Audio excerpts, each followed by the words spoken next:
مطلب جب chief justice فائز عیسیٰ قاضی صاحب چیف جسٹس بنیں گے تو تب وہ واپس آئیں گے. اور میڈم شیخ اس کیس کا ویسے تو ہم کئی مرتبہ ڈسکس کر چکے ہیں. میں پہلے دن سے کہہ رہا ہوں کہ قانونی طور پر یہ کیس عمران خان کا کمزور تھا, اخلاقی طور پر وہ یہ کیس ہار چکے, لیکن ٹیکنیکلی ان کا کیس مضبوط تھا. یک طرفہ اور جلد بازی کیوں کہا جا رہی ہے؟ یک طرفہ کیا تھا کہ آصف زرداری, یوسف رضا گیلانی کا توشہ خانہ ریفرنس مسترد کر دیے اسپیکر اور چیئرمین سینٹ نے, ان کا بھیج دیا عمران خان کا. نون لیگ جو نواز شریف کی واپسی سے متعلق بات کر رہی ہے اور اس کو جوڑ رہی ہے کہ جب موجودہ چیف جسٹس جائیں گے اور نئے چیف جسٹس آئیں گے تو پھر نواز شریف کی واپسی ہوگی, یہ جو آپ نے دلیل دی ہے یہ تو کیا اس تاثر کو بلکہ تقویت نہیں دیتی کہ اگر ایسا کچھ ہے تو پھر ہی توقف کیا جا رہا ہے یا نواز شریف ویٹ کر رہے ہیں؟ ہاں میں اس پہ آتا ہوں میڈم شیخ. یہ اس تاثر کو بھی تقویت دیتی ہے, اس تاثر کو بھی تقویت دیتی ہے کہ فائز عیسیٰ صاحب آئیں گے تو ہم کیونکہ ہمیں تب ہم واپس آئیں گے. اس تاثر کو بھی تقویت دیتی ہے کہ ایک سیاسی پوزیشن ہے, ایک سیاسی مہم ہے, ایک پورا متصب سہولت کار اور جو مہم چلا کے جو گلٹی فیلنگ ہے اس کے بعد آپ کیا کریں گے وہ آ کے؟ سر لیکن ایک منٹ, لیکن جو ابھی آیا نہیں, جو ہوا نہیں, اس کے بارے میں ہم کیسے اندازہ لگا سکتے ہیں؟ لیکن جو ہو رہا ہے اور جو چین آف ایونٹ ہے اس کے اوپر تو ہم ضرور تبصرہ تجزیہ کر سکتے ہیں. تو اس روشنی میں ذرا اس کو دیکھیے. Madam Sheikh chain of event بتا رہا ہوں نا, چین آف ایونٹ بتا رہا ہوں کہ آصف زرداری صاحب اور یوسف رضا گیلانی کا ریفرنس مسترد ہو جاتا ہے, عمران خان کا بھیج دیتے ہیں. الیکشن کمیشن 120 دن گزرنے کے باوجود عدالت بن کر فیصلہ دے دیتا ہے اور فوجداری کرمنل کیس میں تبدیل کر دیتا ہے کہ جج ہمایوں دلاور, جن کی 2014 میں فیس بک پوسٹ آئیں جو انہوں نے کہا ہیک ہو گئیں, اور اس پہ جو اینٹی پی ٹی آئی اور اینٹی عمران خان وہ مقدمہ ان کے پاس چلا جاتا ہے. حق دفاع نہیں دیا جاتا, گواہ نہیں سننے دیتا. جسٹس عامر فاروق صاحب کے پاس حق دفاع کی درخواست موجود ہے, فیصلہ سنا دیا جاتا ہے. جسٹس عامر فاروق اور ہمایوں دلاور دونوں پر طریقے انصاف نے عدم اعتماد کا اظہار کیا, دونوں نے کیس سنے, دونوں نے درخواستیں سنی. اور پھر میڈم شیخ یک طرفہ, اور جب آپ یک طرفہ اور جلد بازی کریں گے, یہی وہ کیس تھا جس میں 5 گواہ سننے کے بعد بھی فیصلہ دیا جا سکتا تھا. یہی وہ کیس اچھا ہوتا جس میں کم از کم جسٹس عامر فاروق صاحب جو ان کی کیس قابل سماعت ہے یا نہیں ہے وہ درخواست کسی اور جج صاحب کو بھیج دیتے. اچھا اعزاز سید صاحب, پولیٹیکل پوزیشن ہے میڈم شیخ, اور ہمیں چاہیے وہ عدلیہ, ہمیں وہ جج چاہیے جو ہمارے حق میں فیصلہ کریں. ٹھیک ہے, آپ کی رائے آگے بھٹی صاحب. اعزاز سید صاحب, آپ اگری کرتے ہیں بھٹی صاحب سے؟ کیونکہ ہم نے دیکھے آپ کے تجزیے تبصرے بھی جس میں آپ یہاں تک کہہ چکے ہیں کہ آپ کو ایسا لگتا ہے کہ اس کیس میں ریلیف ملنے والا ہے چیئرمین تحریک انصاف کو. علینا بہت شکریہ. علینا, جو بھٹی صاحب نے جو تصویر کا ایک رخ بتایا ہے جو کہ بالکل ان کے مطابق ٹھیک ہے, لیکن تصویر کا دوسرا رخ بھی ہے, اور تصویر کا دوسرا رخ یہ ہے کہ جس طریقے سے بھٹی صاحب نے فرمایا کہ پی ٹی آئی کو اعتماد نہیں تھا اس جج کے اوپر, ہمایوں دلاور کے اوپر یا عامر فاروق صاحب کے اوپر, تو اسی طرح جو اتحادی حکومت تھی یا تمام اتحادی جماعتیں ہیں ان کو جناب چیف جسٹس آف پاکستان کے کنڈکٹ کے اوپر اعتراض تھا, اور پارلیمنٹ میں کھڑے ہو کر بہت زیادہ تنقید کی گئی چیف جسٹس صاحب کے اوپر بھی اور ان کے 2 ساتھی ججز کے اوپر بھی. اور آپ کو پتہ ہے کہ جس طریقے سے یہ بھٹی صاحب کہہ رہے ہیں نا کہ ان کو اعتراض تھا کہ کیس مت سنیں, اسی طرح جو سابق حکومتی جماعتیں ہیں, سابق اتحادی جماعتیں ہیں, ان کو چیف جسٹس صاحب پہ اعتراض تھا کہ وہ کیسز کے لیے فل بینچ بنائیں, وہ مخصوص ججوں کو مت چنیں. مگر چیف جسٹس صاحب نے اس وقت کی جو پارلیمنٹ سے آنے والی آوازیں ہیں ان کو نہیں سنا. یہ بات انہوں نے اگنور کی کہ پوری پارلیمنٹ کھڑے ہو کے یہ باتیں کر رہی ہے, انہوں نے جو ول آف دی پیپل ہے اس کو ریجیکٹ کیا. تو ایک بات تو کلیئر ہو گئی کہ پی ٹی آئی کو ایک ہی جج پر پورا اعتماد ہے, وہ چیف جسٹس آف پاکستان جناب عمر عطا بندیال ہیں, اور جو اتحادی جماعتیں ہیں پوری کی پوری اتحادی جماعتیں ان کو ایک ہی جج اور اس کے 2 ساتھیوں کے اوپر پورا عدم اعتماد ہے, وہ بھی ہمارے چیف جسٹس صاحب ہیں. اور دیکھ لیں کہ یہ جو دونوں باتیں ہیں, اگر ان دونوں موقف جو بھی جس پارٹی کا موقف ہے اس کو درست تسلیم کر لیا جائے تو ایک بات تو ضرور واضح ہوتی ہے کہ جناب معزز جو چیف جسٹس آف پاکستان ہے وہ کوئی نیوٹرل جج نہیں ہے. یہ بات طے ہو گئی کہ ان کا جھکاؤ ایک طرف ہے, ایک پارٹی ان کو اپنا جج تسلیم کرتی ہے, اور یہ بات بھی طے ہو گئی کہ دوسری پارٹی ان کو اپنا مخالف سمجھتی ہے. تو یہ باتیں تو دیکھیں, یہ رائٹنگ آن دی وال ہے. آج اگر آپ ٹویٹر اٹھا کر دیکھ لیں, سوشل میڈیا کے باقی پلیٹ فارمز اٹھا کر دیکھ لیں, تو پوری ایک جو کیمپین ہے وہ جناب عمر عطا بندیال صاحب کے حق میں ہے, ان لوگوں کی جو پاکستان تحریک انصاف کو فالو کرتے ہیں. اور آپ دوسری سائڈ دیکھ لیں تو ان لوگوں کی بھی ایک کیمپین ہے جو کہ اعزاز آپ ایک انڈیپینڈنٹ صحافی ہیں, یہ بہت بڑی بات ہے اگر آپ یہ کہہ رہے ہیں کہ یہ جو سیاسی جماعتوں کا تاثر ہے کہ ایک نرم گوشہ رکھا جاتا ہے چیئرمین تحریک انصاف سے متعلق اعلیٰ عدلیہ میں, وہ درست ہے. آپ اس کو تھوڑا واضح کریں ہمارے دیکھنے والوں کے لیے, کیوں؟ دیکھیے آپ دیکھیے کہ جو آڈیو لیکس آئیں, پہلی بات تو یہ ہے کہ یہ جو ٹیپنگ ہے, فون ٹیپنگ ہے, یہ بڑا غلط کام ہے, یہ نہیں ہونا چاہیے. لیکن جو آڈیو ٹیپس آئیں مختلف جج صاحبان کی بھی آئیں, کچھ ٹیلی فون کال, آپ کو پتہ ہے کہ ایک پرویز الہی صاحب کی ٹیلی فون کال ایک جج صاحب کے ساتھ آئی تھی, پھر موجودہ جو چیف جسٹس صاحب ہیں ان کے قریبی عزیز و اقارب کی ٹیپس آئی تھیں. تو توقع یہ کی جا رہی تھی کہ یہ ٹیپس غلط ہوں گی, یہ کام غلط ہے, یہ نہیں ہونا چاہیے. میں یہ توقع کر رہا تھا کہ چیف جسٹس صاحب جو ہیں فوری طور پر کہیں گے کہ اس کے اوپر ایک کمیشن قائم ہو, اس کی تحقیقات ہو, یہ ہوگا, اور ان لوگوں کو بھی سزا ملے گی کہ جنہوں نے یہ ٹیپ کیا ہے, اور یہ بات بھی سامنے آئے گی کہ یہ سب کچھ جھوٹ ہے. ہوا کیا کہ حکومت نے ایک کمیشن قائم کیا جو ہے جسٹس قاضی فائز عیسیٰ کے سربراہی میں, تو اس کے اوپر آپ دیکھ لیں اس کو روک دیا گیا. مطلب اس کا یہ ہے, جو مطلب نکلتا ہے بڑا کلیئر کٹ واضح نکلتا ہے کہ جو باتیں سرگوشیاں ہو رہی ہیں وہ جھوٹ نہیں ہے. پہلی بات تو یہ ہے کہ ٹیپنگ ٹھیک نہیں تھی, صحیح ہے, لیکن اہم بات یہ ہے کہ مس کنڈکٹ بھی ٹھیک نہیں ہے, کہ یہ بھی نظر نہیں آنا چاہیے کہ کچھ لوگ, کچھ عدالتی شخصیات کسی خاص پارٹی سے جھکاؤ کرتے ہیں, اور تکلیف سے یہ بات کہنی پڑ رہی ہے کہ جو باتیں کی جا رہی تھیں وہ باتیں ہو بہو سب سچ ثابت ہوتی رہی ہیں. اوکے اعزاز, آپ نے جو خبر شیئر کی, میں چاہوں گی ہمارے پلیٹ فارم کے اوپر بھی آپ ایک دفعہ اس کو دہرائیں, لیکن اس کے لیے میں آپ کے پاس واپس آؤں گی. شہزاد, یہ جو ہم ڈیبیٹ کر رہے ہیں, دو رائے آئی ہے اس کے اوپر, آپ کی کیا رائے ہے؟ کیا یہ جو خدشات یا تاثر ابھر رہا ہے کیا یہ درست ہے یا نہیں؟ علینا, جس موضوع پہ ہم کئی مرتبہ بات کر چکے ہیں, اور میں یہ نہیں کہتا کہ یہ موضوع اہم نہیں ہے, لیکن میں آپ کے چند منٹ لینا چاہوں گا ایک اور ایشو پر. میرے خیال سے اس پلیٹ فارم کے ذریعے ایٹ لیسٹ میں تو مبارکباد دینا چاہوں گا انڈیا کو, ان کی حکومت کو, آئی ایس آر او کو, اور پوری ان کی عوام کو, کہ ایک بہت بڑا لینڈ مارک انہوں نے اچیو کیا ہے.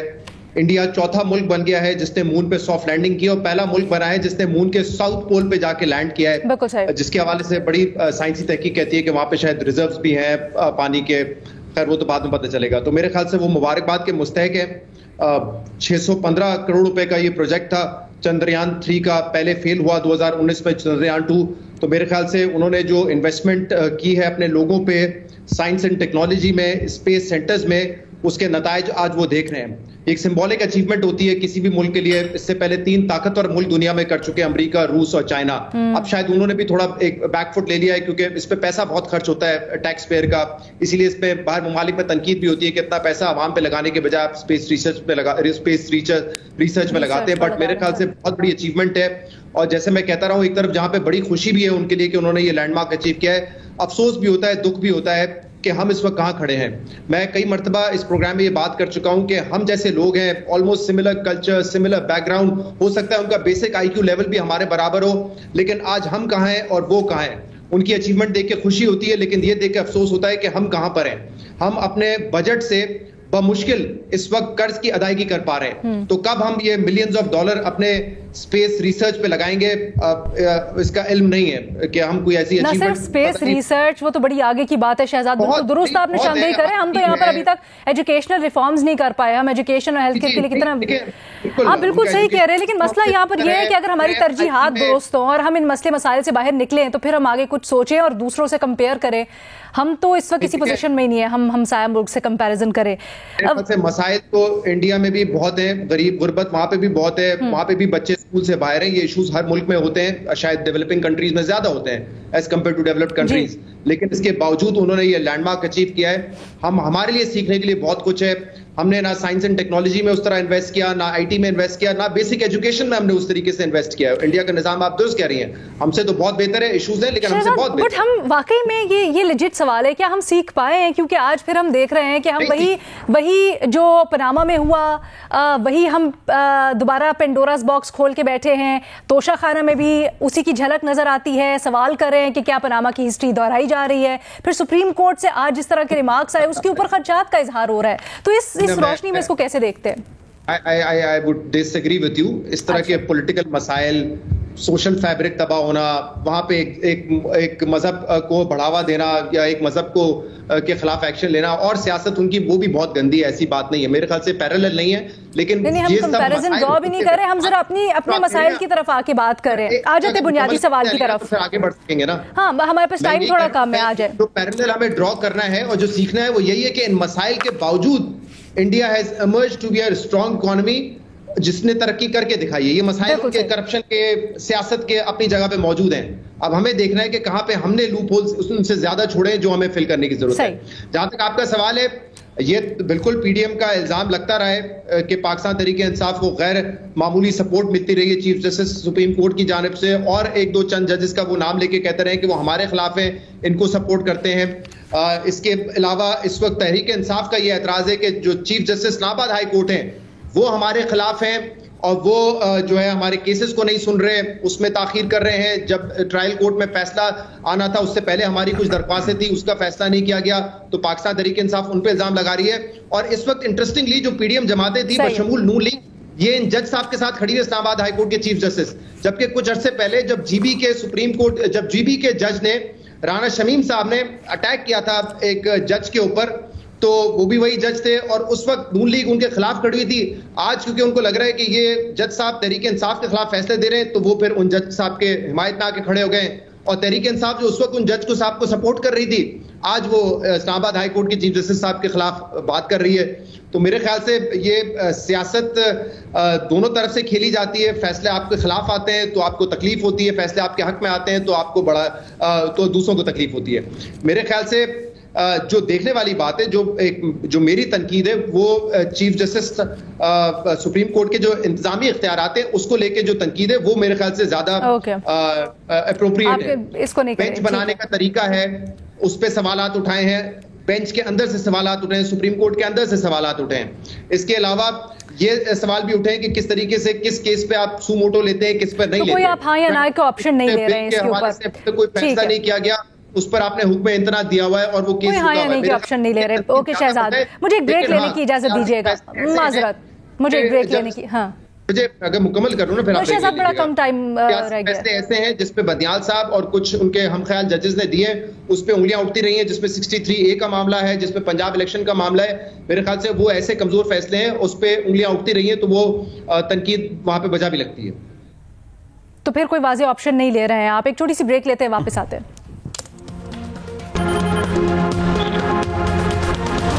توشہ خانہ سے متعلق جو معاملہ ہے وہ سپریم کورٹ میں پہنچا ہے اور سیاستدان اس کے اوپر بڑے خدشات ظاہر کر رہے ہیں, خاص کر آج کے ریمارکس آنے کے بعد. تو جو سابق وزیر اعظم سے متعلق نرم گوشہ رکھنے کا ایک تاثر اور ایک خدشات ظاہر کیے جا رہے ہیں, کیا وہ درست ہے؟ اپنے تجزیہ کاروں کے سامنے سوال رکھا ہے.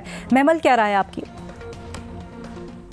جی الینا, یہ تاثر تو بالکل درست ہے, کیونکہ ہم نے دیکھا ہے کہ آپ آج کی اگر آبزرویشنز ہی دیکھ لیں کہ ان آبزرویشنز کی وجہ سے جو بدیال صاحب کی خاص طور پہ ہیں, اس سے یہ معاملہ جو ہے یہ الجھایا گیا ہے لیگلی.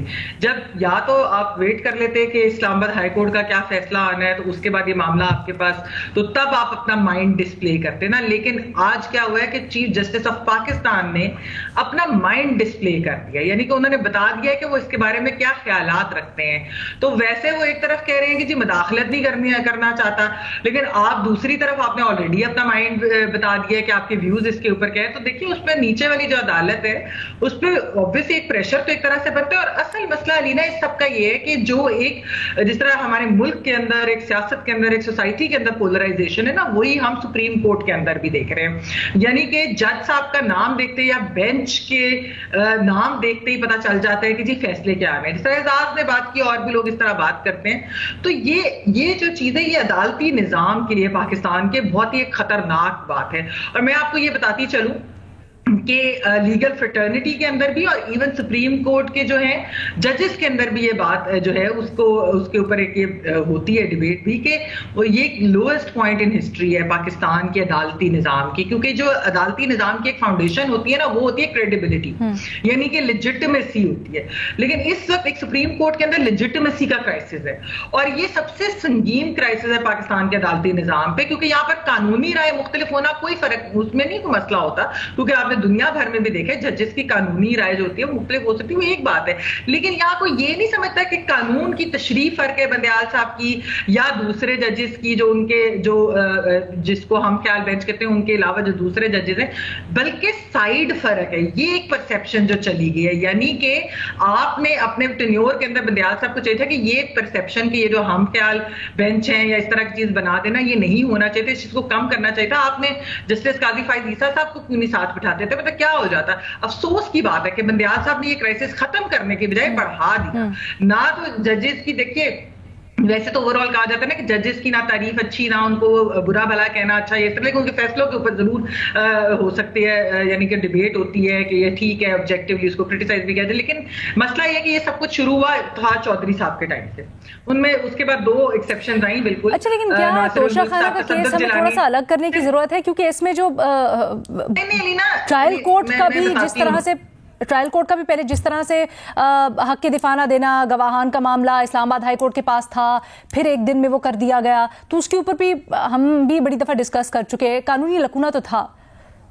دیکھیں لینا بات یہ ہوتی ہے کہ سزا سے ریلیف ملنا یا اس سارے کے اوپر بات ہونا نا, وہ بالکل وہ رائٹ ٹو اپیل بھی خان صاحب کے پاس ابھی موجود ہے, اس کے اوپر ایک ہو سکتی ہے چیز.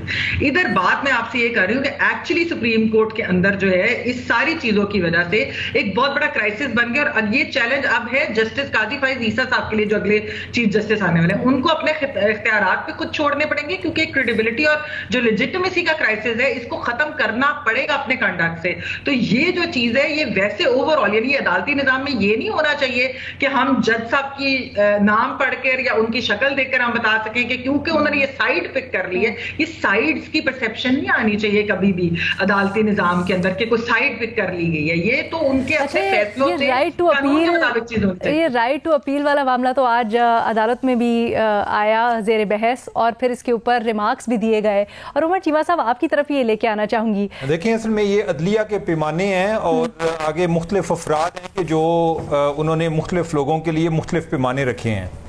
اور بدقسمتی یہ ہے کہ عدلیہ کو اپنی تاثر کے بارے میں جو ان کے بارے میں ایک تاثر پایا جاتا ہے اس کے بارے میں کوئی پرواہ نہیں, بلکہ پرواہ کرنے کو وہ ایک بزدلی تصور کیا جاتا ہے جی کہ آپ جو ہے اس چیز کو آپ لوگوں کی اوپینین کو اتنا بادر کرنا شروع ہو گئے ہیں. اور صرف یہ تاثر جو ہے یہ عوام الناس میں نہیں ہے, یہ تاثر جو ہے یہ میڈیا میں ہی بات نہیں ہو رہی, یہ تاثر جو ہے یہ آوازیں عدلیہ کے اندر سے اٹھ رہی ہیں. اور عدلیہ سے مراد میں سپریم کورٹ کی بات کر رہا ہوں. اور دیکھیں کہ جس طرح سے جسٹس عمر عطیہ بندیال جب سے چیف جسٹس بنے ہیں, حالانکہ جو ثاقب نثار ہیں وہ بھی بہت زیادہ متنازع رہے ہیں, لیکن جو اس ٹائم ان کے جو ساتھی جج تھے وہ اتنا کھل کر نہیں بولتے تھے جتنا ابھی عمر عطیہ بندیال صاحب کے معاملے میں ان کے ساتھی جج جو ہیں وہ بول رہے ہیں. اور یہ تاثر اس حد تک پختہ ہے کہ آپ کو بینچ کی تشکیل سے پتہ چل جاتا ہے کہ فیصلہ کیا آئے گا. اب یہ ہے کہ جو بینچ بنانے کا اختیار ہے وہ چیف جسٹس نے اپنے پاس رکھا ہوا ہے اور ان کی مرضی ہے, اور وہ یہ سمجھتے ہیں کوئی بھی چیف جسٹس, یہ صرف عمر عطیہ بندیال کا مسئلہ نہیں ہے, کہ وہ اس پاور کو ایک اپنی ایک وہ سمجھتے ہیں کہ شاید یہ جوڈیشری کی پاور ہے, حالانکہ اس طریقے سے جوڈیشری کمزور ہو رہی ہے. مجھے یاد ہے کہ مشرف کے دور میں یا ان کے کچھ دیر بعد ایک پروگرام آیا تھا ایکسیس ٹو جسٹس, یہ ایشیا ڈیولپمنٹ بینک کا پروگرام تھا. اس میں ایک چیز یہ بھی شامل تھی کہ چیف جسٹس کے پاس بینچ بنانے کا اختیار ختم کیا جائے. تو جو لوگ اس پروگرام میں شامل تھے انہوں نے مجھے بتایا جی کہ ہم نے اس وقت کے جو چیف جسٹس ہیں ان سے یہ معاملہ اٹھایا کہ یہ واقعی یہ انصاف کے تقاضوں کے منافی ہے. میرا خیال ہے کہ آپ کو یہ جو اپنی پاور ہے یہ سرنڈر کرنی چاہیے. آپ کوئی ویسے کوئی کمپیوٹرائز سسٹم بنائیں کہ جس طریقے سے کسی کے پاس یہ اختیار نہ ہو کہ میں نے کون سا کیس سننا ہے. تو جو اس ٹائم کے چیف جسٹس ہے انہوں نے کہا کہ آپ کیا سمجھتے ہیں کہ اگر یہ میرے پاس یہ بھی پاور نہ رہے یا اوورآل چیف جسٹس کے پاس پاور نہ رہے تو پھر چیف جسٹس بننے کا کیا فائدہ؟ آپ دیکھیں نا, پاور انجوائے کرنے کے لیے ان کے لوگ جو ہیں وہ ان عہدوں پہ جاتے ہیں. انصاف جو ہے اس کی ایک ثانوی اہمیت ہے. دوسری بات یہ ہے کہ اگر یہی طے کر لیا جائے کہ جو عدلیہ فیصلے کرتی ہے کیا ان کا کسی سٹیج پر محاسبہ ہو سکتا ہے؟ چلیں جو ٹرائل کورٹ سے معاملہ چلتے ہیں آگے ہائی کورٹ میں آتے ہیں, ہائی کورٹ سے پھر ان کو کوئی ریکنسیڈر کر سکتا ہے, آگے سپریم کورٹ میں آتے ہیں. تو سپریم کورٹ جو ہے وہ کس طرح فیصلہ کرتی ہے, یا بالخصوص یہ جو آرٹیکل 184 ہے جس کے تحت یہ سو موٹو لیتے ہیں, تو وہ تو اس کے بعد تو کسی کے پاس اختیار نہیں رہتا. اب ہونا یہ چاہیے, بلکہ جب 1973 کا آئین بن رہا تھا تو اس ٹائم اس چیز پر بحث ہوئی کہ عدلیہ کے احتساب کا کیا سسٹم ہونا چاہیے. یہ نہیں کہ یہ جس کے بارے میں جو جی چاہے فیصلہ کر دیں, کوئی آگے کوئی جواب طلبی نہ ہو. انہوں نے جواب طلبی کا فورم جو ہے وہ بھی اپنا سپریم جوڈیشل کونسل رکھا ہوا ہے کہ اگر آپ کو کسی کے فیصلے پر اعتراض ہے تو وہی ادھر بھی ساتھی جج ہیں بیٹھے ہوئے, اور اگر سپریم کورٹ کے بارے میں ہوگا تو چیف جسٹس صاحب بیٹھے ہوئے ہیں. اس ٹائم جو 1973 میں جو ڈیبیٹ چل رہی تھی اس ٹائم یہ آیا کہ سپریم جوڈیشل کونسل جو ہے یہ فائنل اتھارٹی نہیں ہونی چاہیے ججز کے بارے میں فیصلے کرتے ہوئے. یہ جو بھی فیصلہ کریں وہ آگے پارلیمنٹ میں آنا چاہیے, پارلیمنٹ اس کے بارے میں طے کرے گی. میری نظر میں یہ مستحسن اس انداز میں تھا کہ چلیں پارلیمنٹ سے بھی غلط فیصلے ہو سکتے ہیں, لیکن ایٹ لیسٹ کوئی جوڈیشری کا ان کے احتساب کے لیے کوئی فورم جو ہے وہ ایک نان جوڈیشل فورم ہونا چاہیے. لیکن ادھر جو ہے جب آپ نے کوئی ایسا سسٹم ہی نہیں رکھا ہوا احتساب کا تو ان کو پرواہ نہیں ہے, یعنی کہ وہ گزر جاتے ہیں. یعنی کہ جو آپ نے جس طرح پاناما پیپر کی بات کی ہے, پاناما پیپر پاکستان میں لے کر آیا تھا. میں جب یہ سارا معاملہ چل رہا تھا تو میں ایک سٹوڈنٹ کے طور پہ یہ جس طریقے سے جی آئی ٹی چل رہی تھی تو میں دیکھ رہا تھا کہ یہ کس انداز میں یہ چیز اسٹیبلش کریں گے کوئی کرپشن کا ایلیمنٹ. تو میں نے کہا کہ یہ جو بات تو بڑی ہو رہی ہے اور اس میں میرے خیال ہے کہ میرے لیے بھی لرننگ کی نئی چیز ہوگی. لیکن میرے لیے جو چیز میں نے لرن کی وہ یہی ہے کہ جس انداز میں وہ بلیک لا ڈکشنری کا حوالہ لے کے اس تنہا پہ فارغ کیا گیا کہ جو تنہا نواز شریف نے وصول ہی نہیں کی تھی. اب ذرا یہ بتائیں کہ وہ ایسا فیصلہ ہے کہ جس کو نظیر کے طور پہ کہیں کوڈ نہیں کیا جاتا, بالکل اس طریقے سے کہ جس انداز میں ذوالفقار علی بھٹو کا مرڈر کیا گیا, جوڈیشل مرڈر کیا گیا, اس فیصلے کو ایز اے پریسیڈنٹ عدالت بھی جو ہے کہیں کوٹ نہیں کرتی, یہ بھی اسی طرح کا فیصلہ تھا. لیکن جو دینے والے ہیں آپ ذرا تصور کریں کہ وہ عدلیہ کی بجائے کوئی نیب ہوتا, کوئی اور ادارہ ہوتا, ان کی کوئی انویسٹیگیشن ہو جانی تھی. ادھر جو ہے یعنی کہ کوئی احتساب کا سسٹم ہی نہیں ہے, اور وہ جو جج جو ہیں وہ اس پہ اترا رہے ہوتے ہیں, وہ سمجھتے ہیں کہ ہم جو 2-3 لوگ ہیں ہمارے پاس جو ہے اتنی پاور ہے کہ پوری عوام کے پاس پاور نہیں ہوتی. تو یہ اس کے لیے کوئی جب تک احتساب کا نظام قائم نہیں ہوگا, مجھے نہیں لگتا کہ عدلیہ جو ہے وہ یہ جو پرسیپشن بلڈ ہو رہی ہے اس کو بہت زیادہ اہمیت دیتی ہے. ہمارے ہاں جو المیہ یہ ہے کہ عدلیہ اپنا کام چھوڑ کے باقی کام کر رہی ہوتی ہے اور باقی سارے ادارے جو ہیں وہ عدلیہ کے بارے میں پریشان ہوتے ہیں. تو اس کے لیے جب تک کوئی اکاؤنٹیبلٹی کا سسٹم عدلیہ کے بارے میں نہیں ہوگا, ہمارے اس طرح کے آئندہ کئی پروگرام ہو سکتے ہیں. بالکل صحیح. ارشاد بھٹی صاحب آپ کچھ کہنا چاہیں گے؟ جی میڈم شیخ, وہی کہنا چاہوں گا کہ یہ یہاں بالکل یہ ایک پولیٹیکل کمپین ہے. فیصلہ جو جج جس کے حق میں فیصلہ کرتا ہے وہ بلے بلے, حق کی فتح, سچ کی فتح. یہی عمر عطا بندیال صاحب تھے, 2 جج صاحبان تھے جنہوں نے رات کو عدالتیں کھولی. تھوڑا سا اس سے آگے بڑھتے ہیں نا بھٹی صاحب, ابھی باقی سارے پینلسٹ نے بڑی اچھی طرح مثالیں دے کے بتایا. محمد نے بتایا کہ آج جس طرح سے سماج چلی اس میں مثال دوں گا نا, اس میں میرٹس ڈسکس نہیں کرنے تھے. اب ہائی کورٹ کے پاس کیا بچا کل؟ نہیں, آپ سنیے تو صحیح نا. ہائی کورٹ کے پاس جو کچھ بچا ہے یا نیچے ٹرائل کورٹ کے پاس یا سیشن کورٹ کے پاس جو کچھ بچا ہے وہ انہوں نے بچا دیا اور سارا کر دیا نا. تو اب بات یہ ہے بیسیکلی کہ بات یہ ہے کہ یہی جج عمر عطا بندیال صاحب تھے کہ جنہوں نے ان کے بینچ نے قاسم سوری کی رولنگ کو غیر آئینی قرار دیا تھا. اس دن کے ذرا اخبارات اٹھا لیں اور مسلم لیگ کے بیانات پڑھ لیں. حق اور سچ کی فتح, حق اور سچ کی فتح. دوسری ایک ہے کہ یہ میرے بھائی, چھوٹے بھائی, پیارے بھائی نے کہا ہے کہ یہ جو پوری پارلیمنٹ نہیں تھی, ادھوری پارلیمنٹ تھی اور ان کے نزدیک جعلی پارلیمنٹ تھی, اور یہ ول آف دا پیپل بھی نہیں تھی, کیونکہ انہوں نے کہا تھا, ہمیں بتایا تھا کہ یہ جعلی ہے, جھرلو زدہ ہے, یہ عوام کا حقیقی مینڈیٹ نہیں ہے. تو جس طرح پارلیمنٹ کو لڑایا گیا سپریم کورٹ سے, وجہ کیا تھی کہ 90 دن میں انتخابات, آج سارے وہی کہہ رہے ہیں. جب قومی اسمبلی کا نا پیپلز پارٹی جدوجہد کرنے پہ آ رہی ہے, حافظ حمداللہ صاحب نے کہا ہے کہ ایک دن سارے الیکشن کر رہے ہوں گے اور سارے کر رہے ہیں, تو میرا مختصر کریں تو جو ان کو جج وہی اچھے ہیں جو ہمارے حق میں فیصلے دیں, ہمارے مخالفین کو اندر کریں. فوج وہ اچھی ہے جو ہمارے ساتھ کھڑی ہو, الیکشن کمیشن وہ اچھا ہے جو ہمارے مخالفین کو نائل کرے, پولیس اور FIA وہ اچھی ہے جو ہمارے مخالفین کو پکڑے. میں کچھ جواب دینا چاہ رہی ہوں. پہنچے ہوئے بزرگ ہیں, یہ ہمیشہ رنگے ہاتھوں بھی پکڑے جائیں. بھٹی صاحب آپ کی بات کے اوپر میرا سوال ہے, بہرحال میں محمل کو جواب دینے کا موقع دیتی ہوں. پہلے محمل. علینا, جس طرح میں نے بات کی تھی نا کہ افتخار چودھری صاحب کے ٹائم یہ سٹارٹ ہوئی, 2 ایکسیپشن میں نے مینشن کر دی تھی, ناصر الملک صاحب تو صدق جیلانی صاحب. لیکن مسئلہ کیا ہے, افتخار چودھری صاحب کے ٹائم آپ دیکھیں جو ہوتی تھی, کوئی چیز ہوتی تھی پیپلز پارٹی کے خلاف وہ ایک چیز شروع کر دیتے تھے. ٹھیک ہے, پتا ہوتا تھا کہ افتخار چودھری صاحب نے یہ چیز کرنی ہے. اور اب یہ جو ریسنٹ ہے, مطلب ثاقب نثار صاحب کا وہ پینما اور وہ باقی ساری چیزیں بھی دیکھیں, اور اس کے علاوہ بھی ان کا ٹریک ریکارڈ دیکھیں, پھر آپ بندیال صاحب کا بھی ٹریک ریکارڈ دیکھیں. یہ ایک آدھی سرپرائز جو 5-0 والی جو بھٹی صاحب مینشن کر رہے ہیں, ہاں بیچ میں سرپرائز بھی آ گئی, لیکن پھر آپ ان کا پورا ٹریک دیکھیں, کون سے بینچز بنے, کس کو بٹھاتے تھے, کیا فیصلے آتے تھے, پتا ہوتا تھا, ہر کوئی پریڈکٹ کر رہا ہوتا تھا. تو یہ پریڈکٹیبلٹی تو جو ہے یہ نہیں ہو سکتی نا سپریم کورٹ کے اندر, یعنی کہ انصاف کا یہ تقاضا ہی نہیں ہے کہ آپ پریڈکشن کر سکتے ہیں. Good to see you also, good to see the benches also. آپ کی طرح benches دیکھیں, اس کو سرپرائز میں ڈال کے آپ آگے نکل گئی.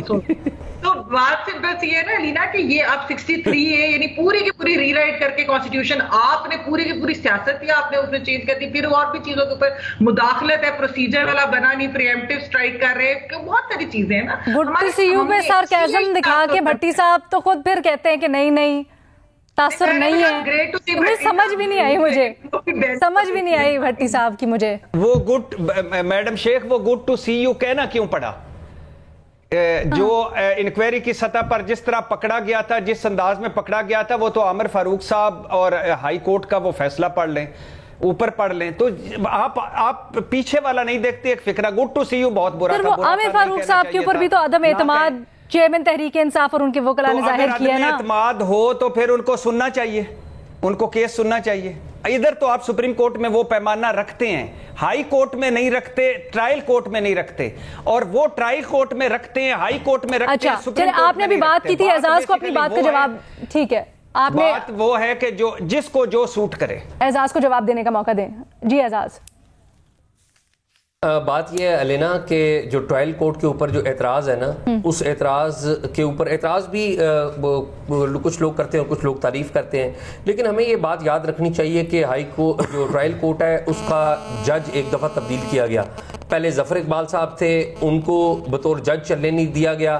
آپ کو پتہ ہے دونوں طرف سے پل پش تھی. پھر نئے ہمایوں دلاور صاحب آئے. ٹوٹل جو ٹرائل کورٹ کی جو ہیرنگ ہوئی ہے وہ 43 ٹائمز ہوئی ہے. عمران خان صاحب کو بار بار وہاں پر بلایا گیا ہے. ٹوٹل وہ 4 یا 5 دفعہ وہ وہاں پر آئے ہیں. آخری دفعہ بھی عمران خان صاحب کو اسلام آباد ہائی کورٹ نے آرڈر دیا تھا. آپ کو یاد ہو جس دن ان کے خلاف فیصلہ آیا ہے, اس سے ایک دن پہلے اسلام آباد ہائی کورٹ نے عمران خان صاحب کو اور ان کے وکلاء کو آرڈر دیا تھا کہ وہ جائیں اور جا کے پیش ہوں اس عدالت کے اندر. لیکن نہ تو ان کے جو وکیل ہیں وہ وہاں پر آئے, نہ عمران خان صاحب وہاں پر آئے. ایشو وہی ہے کہ جو جج صاحبان آپ کے خلاف فیصلہ دیں وہ سب سے برے ہیں.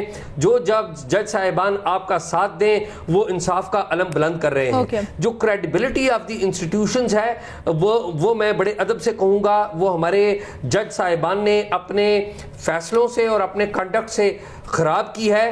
لوگ ایک طرف کے ہوں یا دوسری طرف کے ہوں, جب آپ ان کے ساتھ کھڑے ہوتے ہیں تو تبھی آپ کو اچھا کہتے ہیں. اور اوورآل یہ جو امیج عدلیہ کے حوالے سے آیا ہے، عام آدمی کا امیج اس سے بھی زیادہ خراب ہے.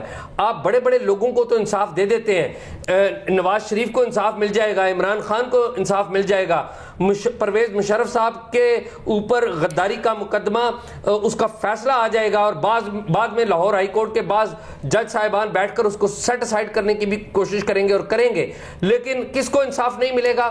عام آدمی کو انصاف نہیں ملے گا. اچھا اعزاز مجھے یہ بتائیں گا، اور 35 سال وہاں پر دھکے کھاتا رہے گا. اعزاز مجھے یہ بتائیں، جب آپ یہ بات کہتے ہیں، جب آپ اس بات کا اظہار کرتے ہیں کہ آپ کو لگتا ہے کہ چیئرمین تحریک انصاف کو توشہ خانہ کیس میں سپریم کورٹ سے ریلیف ملے گا، تو آپ خبر کی بنیاد پر کہہ رہے ہیں یا آپ اسی تاثر کی بنیاد پر کہہ رہے ہیں؟ دیکھیں، یہ بات اسلام آباد کے جو ایوان ہیں ان میں بہت ساری سرگوشیاں ایسی ہوتی رہتی ہیں اقتدار کے ایوانوں میں، اور بہت ساری چیزیں پتہ چلتی رہتی ہیں کہ کیا ہونے جا رہا ہے. اور یہ اس سے بھی زیادہ افسوسناک باتیں ہیں کہ میں اور عمر چیمہ جو ٹاک شاک میں کئی باتیں ہمارے معزز ججز صاحبان کے حوالے سے اور ان کے متوقع فیصلوں کے بارے میں بھی کرتے رہے ہیں، اور یہ بڑی تکلیف سے میں باتیں کہہ رہا ہوں کہ وہ ساری باتیں ٹھیک بھی ثابت ہوتی رہی ہیں. یہ ایسا کیوں ہے کہ بعض چیزیں ہمیں پہلے سے پتہ چل جاتی ہیں؟ اس لیے ایسا ہے کہ کہیں نہ کہیں پہ کوئی نہ کوئی سرگوشی ہو رہی ہوتی ہے کہ یہ واقعہ ہونے جا رہا ہے، اور ویسا ہو جاتا ہے. اصل انصاف کا تقاضا تو یہ ہے کہ قانون کے قاعدے کے مطابق ساری چیزیں ہوں اور کسی کو کچھ پتہ نہ چلے. تو آپ کو لگ رہا ہے کہ اب میں ایک ریلیف مل جائے گا؟ میں ایک آخری بات کروں گا کہ وہ کسی نے کہا تھا کہ ہے فیصلہ خود باعث توہین عدالت، ہے فیصلہ خود باعث توہین عدالت، کچھ کہہ کر میں توہین عدالت نہیں کرتا. اوکے شہزاد.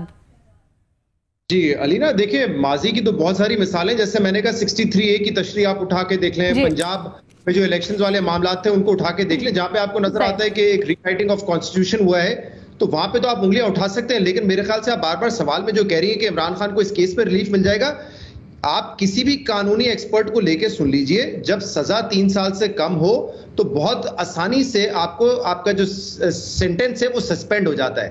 انفیکٹ رانا ثناء اللہ صاحب نے شاہ زیب خان زادہ کے پروگرام میں خود کہا تھا کہ یہ کوئی ایسا معاملہ نہیں ہے، 10-12 دن میں ان کو بیل مل جائے گی. تو اگر آپ اس معاملے کو اس سے جوڑ رہی ہیں کہ ماضی میں سپریم کورٹ سے نہیں ملتا نا یہ شہزاد بھائی، یہ بیل ان کا رائٹ ہے، لیکن یہ سپریم کورٹ سے تو نہیں ملتا، یہ ہائی کورٹ سے ملتا ہے، اور بعد میں سپریم کورٹ. یہ ایسا تو نہیں ہوتا نا کہ سپریم کورٹ اپنی عدالت لگا دیتی ہے. یہ بات آپ پارشلی ٹھیک کر رہے ہیں. بات بڑی تفصیل سے سنیے، اگر میری بات سن لیں، میں اسلام آباد ہائی کورٹ ہی کی بات کر رہا ہوں، اور اسی لیے انصاف کا غصہ چیف جسٹس اسلام آباد ہائی کورٹ پہ ہے، کیونکہ یہ ہیئرنگ جو ہے بار بار ملتوی ہو رہی ہے. اب کل جو ہے انہوں نے کل استدعا کی کورٹ سے کہ مجھے 2 ہفتے کا ٹائم چاہیے مٹیریل لینے کے لیے. اب اس سے پہلے تحریک انصاف کے جو وکلا تھے ہمایوں دلاور کی عدالت میں وہ تاخیری حربے آزما رہے تھے.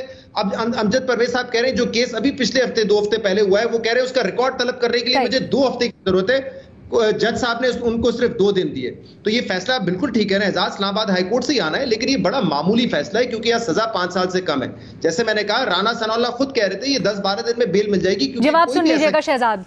سزا 5 سال سے کم ہو، اس میں بآسانی مل جاتی ہے. میرے خیال سے آج یہ جو ریمارکس تھے سپریم کورٹ کے، یہ غیر ضروری تھے.